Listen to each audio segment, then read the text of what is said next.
যারা মিটাতে আসবে আল্লাহ তাদেরকে মিটিয়ে দেবেন, তাই তো নাকি? আচ্ছা, যারা বসে আছেন একজনের নাম আছে, একজনের ছেলের নাম রেখেছেন ভালো করে, মানে মনের আনন্দে একজন ছেলের নাম রেখেছেন আবু জেহেল, হাত তুলুন। ছেলের নাম আবু জেহেল নেই, ফেরাউন নেই, কেন? এরা নবীদের সঙ্গে সব থেকে বেশি বিরোধিতা করেছে, এজন্য বাবা মা এই নামগুলো কখনো ছেলের নাম রাখতে চায় না। এজন্যই তো বন্ধু আমার বিশ্বনবী সাল্লাল্লাহু আলাইহি ওয়াসাল্লামের চরিত্র সম্পর্কে বন্ধু আমার শুধুমাত্র তার স্ত্রী আয়েশা রাদিয়াল্লাহু তাআলা আনহা, আমার রাসূলের চরিত্র সম্পর্কে কথা বলতে গিয়ে বন্ধু আমার পৃথিবীর নামি দামি যারা লোক তারা পর্যন্ত আমার রাসূলের পৃথিবীর বুকে সুন্দর করে সার্টিফিকেট দিয়েছেন চরিত্রের। লক্ষ্য করে দেখবেন, একখানা কথা বলছি, আমেরিকার একজন বিখ্যাত লেখক যার নাম হলো বন্ধু আমার এইচ.এম. হার্ড, মাইকেল হার্ড, তিনি একটা বই লিখেছেন, বিশাল বড় মোটা বই, মোবাইলের প্লে স্টোরে বইটা এখন পাওয়া যায়, যার নাম হচ্ছে বাংলায় শতমনীষী, কিন্তু ইংরেজিতে বইটার নাম হলো দ্য 100, 100 মানুষের জীবনী লেখা হয়েছে। আমার বন্ধুরা, যে মানুষটা জীবনী লিখছেন সেই মানুষটা হলেন একজন খ্রিস্টান ধর্মের, খ্রিস্টান পরিবারের খ্রিস্টান লোক, একজন বিখ্যাত একজন লোক, দামি দামি একজন আমেরিকান লেখক। তিনি 100 জন মানুষের জীবনী সুন্দর করে সেখানে লিখেছেন। বইটা যেদিন প্রকাশ হচ্ছে খ্রিস্টান ধর্মের মানুষেরা মনের আনন্দে বইখানা কিনতে শুরু করেছে, কিন্তু বইয়ের ভূমিকার পরে বন্ধু আমার মনে বড় আশা করেছিল 100 জন মানুষের মধ্যে সর্বপ্রথম যে মানুষের নামটা আমরা লক্ষ্য করব তিনি হলেন যীশু খ্রিস্ট, কিন্তু তারা সবাই হতবাক হয়ে গেল। কি ব্যাপার, বইয়ের ভূমিকার পরে যে মানুষের নাম আমরা লক্ষ্য করলাম তিনি কিন্তু যীশু খ্রিস্ট নয়, বরং তিনি হলেন মুহাম্মদ মুস্তাফা সাল্লাল্লাহু আলাইহি ওয়াসাল্লাম। সাংবাদিক জিজ্ঞেস করলো, ভাই মাইকেল হার্ড, এইচ.এম. হার্ড, কি ব্যাপার, তোমার বাবা খ্রিস্টান, তুমি খ্রিস্টান, একজন খ্রিস্টান মানুষ হওয়ার পরে ভূমিকার পরে মুহাম্মদ সাল্লাল্লাহু আলাইহি ওয়াসাল্লামের নামখানা কেন? আমার বন্ধুরা উত্তর দিতে গিয়ে তিনি এবার বলতে শুরু করেছেন, ভাই সাংবাদিক শুনে নাও, আমি অনেক চেষ্টা করেছিলাম আমার যীশু খ্রিস্টের নামটা সবার প্রথমে দিয়ে আসা, কিন্তু যতবার আমি তার নামটা লিখতে চেয়েছি আমার বিবেক আমাকে বাধা দিয়েছে, ভুল হয়ে যাবে, এটা ঠিক হবে না। ও মাইকেল, সবার প্রথমে যদি কারো নাম দিয়ে আসতে হয় বরং তিনি হলেন মুহাম্মদ মুস্তাফা সাল্লাল্লাহু আলাইহি ওয়াসাল্লাম, কারণ 100 জন মানুষের জীবনে যে আমি আমার বইয়ের মধ্যে লিখেছি, আমি প্রত্যেকটা মানুষের জীবনে সুন্দর করে শুরু থেকে শেষ পর্যন্ত বার করে ভালো করে লেখাপড়া করেছি, তারপরে লিপিবদ্ধ করেছি। সবার জীবনের মধ্যে কোনো না কোনো ত্রুটি, কোনো না কোনো ভুল আমি লক্ষ্য করেছি, কিন্তু মোহাম্মদ মানুষটা এমনই, জীবনের শুরু থেকে শেষ পর্যন্ত কোনোদিন কোনো ভুল করেনি। সেজন্য এক প্রকার বাধ্য হয়েছে তার নামটা সবার প্রথমে লিখতে।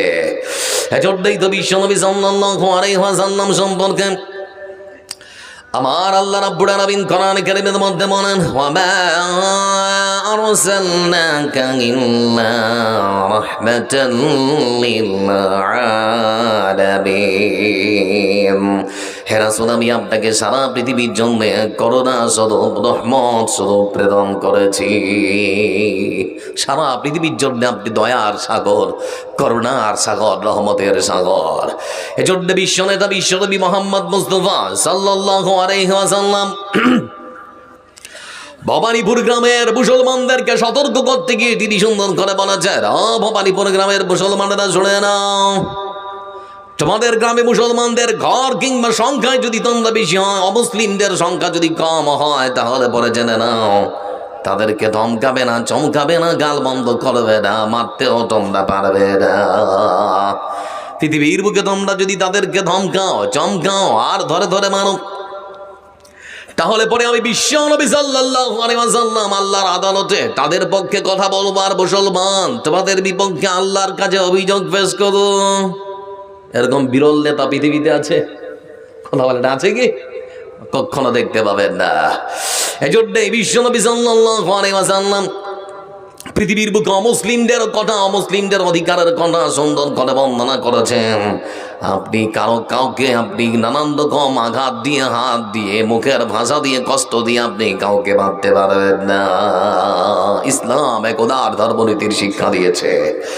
আমার বন্ধুরা কিন্তু লক্ষ্য করে দেখুন,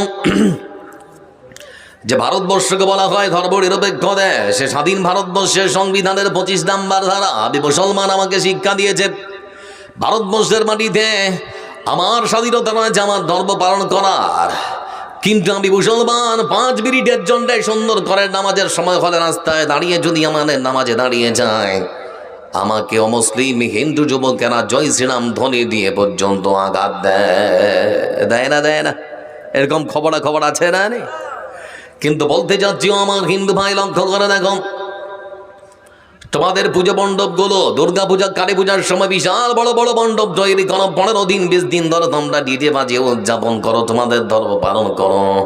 ভারতবর্ষের মাটিতে কোনোদিন একখানা প্রমাণ দিতে পারবে না কোনো মুসলমান তোমাদের নামে থানায় গিয়ে অভিযোগ করেছে। আপনারা করেন কোনোদিন নাকি?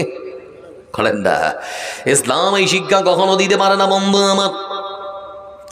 এজন্যে বলতে যাচ্ছি আমার হিন্দু মন শিউলি শ্যামলি অমলি বিমলি কমলি, আমার হিন্দু মনটার যখন বিয়ে হয়, বিয়ে হওয়ার সঙ্গে সঙ্গে হাতের মধ্যে শাখা, মাথার মধ্যে সিঁদুর পরায় না, তারপরেও আমার হিন্দু মনটা শাখা সিঁদুর পরে কলেজে ঢুকবে, লেখাপড়া করবে, তার বেলায় কোনো অন্যায় হবে না।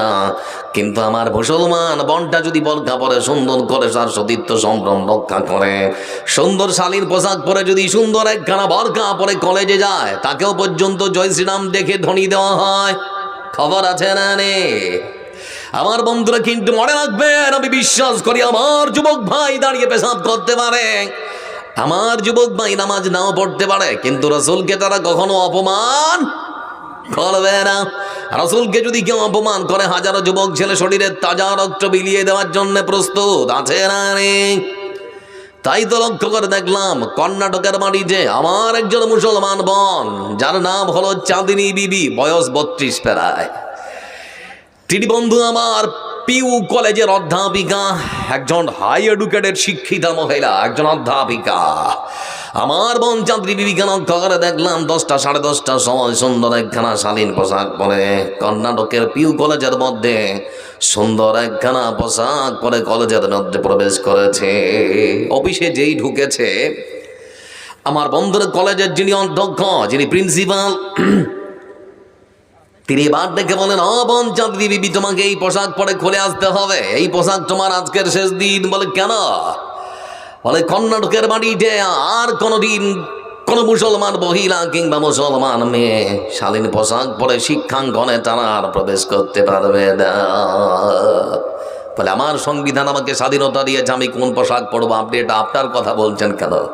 বলে স্যার, এটা কি আপনার সিদ্ধান্ত? বলে শুধুমাত্র আমার নয়, সরকার সিদ্ধান্ত নিয়েছে, মানতে বাধ্য। তখন আমার বোন চাঁদনী বিবিরা বলে, স্যার আপনাকে বলতে যাচ্ছি যে কোরআন আমাকে স্বাধীনতা দিয়েছে, যে রাসূল সাল্লাল্লাহু আলাইহি ওয়াসাল্লাম আমাকে সুন্দর একখানা শালীন পোশাক পরার স্বাধীনতা দিয়েছে। যে কলেজের মধ্যে আমার রাসূলকে উপেক্ষা করা হয়, আল্লাহর কোরআনকে অবমাননা করা হয়, সেই কলেজের মধ্যে আমার মতো মহিলা চাকরি করতে পারে না। বলে স্যার একটা কাগজ দেবেন, আমাদের যে কলেজের নামে যে পেডগুলো আছে একটা দেওয়া যাবে পাতা? বলে কি করবে? বলে দিন না, কাজ আছে। পকেট থেকে কলম বের করে সাদা কাগজে ততক্ষণাৎ তিনি ইস্তফাপত্র লিখলেন। আমার বন্ধুরা ইস্তফাপত্র লেখার পর কলেজের যিনি প্রধান তার হাতে ধরিয়ে দিয়েছেন। কলেজের প্রধান অধ্যক্ষ প্রিন্সিপাল এবার হাতে নেওয়ার পর চিঠি দেখছেন, স্বেচ্ছা ইস্তফাপত্র। এবার তিনি বলছেন, ও চাঁদনী, তুমি মাসে পাও 1,30,000 টাকা, চাকরি থেকে যদি নিজেই স্বেচ্ছা ইস্তফা দাও, তোমার টাকা আর তোমার অ্যাকাউন্টে যাবে না। কি খেয়ে বাঁচবে? আমার বোন চাঁদনী বিবি তখন বলে, স্যার ভয় দেখাবেন না, আমার ঈমান অত কমজোর নয়।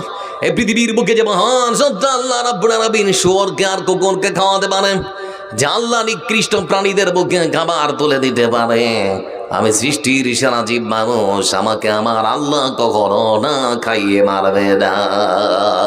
স্যার থাকলো আপনার চাকরি। আমার বন্ধুরা এই সেই মহিলা, লক্ষ্য করে দেখলাম স্বেচ্ছায় 1,30,000 টাকার চাকরি যতক্ষণ ছেড়ে পালিয়ে আসলেন।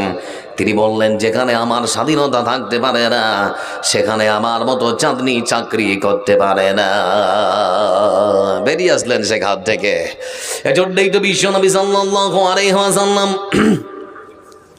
তিনি সুন্দর শিক্ষা দিয়েছেন, সব ধর্মের মানুষকে তিনি সম্মান আর মর্যাদা দেখিয়েছেন। আমরা বাস করি ভারতবর্ষের মাটিতে, আমাদের একখানা পার্শ্ববর্তী দেশ আছে বাংলাদেশ, নাম শুনেছেন তো নাকি? হ্যাঁ না বলে না। বাংলাদেশের রাজধানীর নাম কি? ছোট বাচ্চাটা যাক সম্মানটা বাঁচিয়েছে। কি নাম তোমার? কি নাম তোমার? তোমার নামও ঢাকা? হাসান, ছোট্ট বাচ্চা, যাক ছোট বাচ্চা লেখাপড়া করে বোঝা গেল।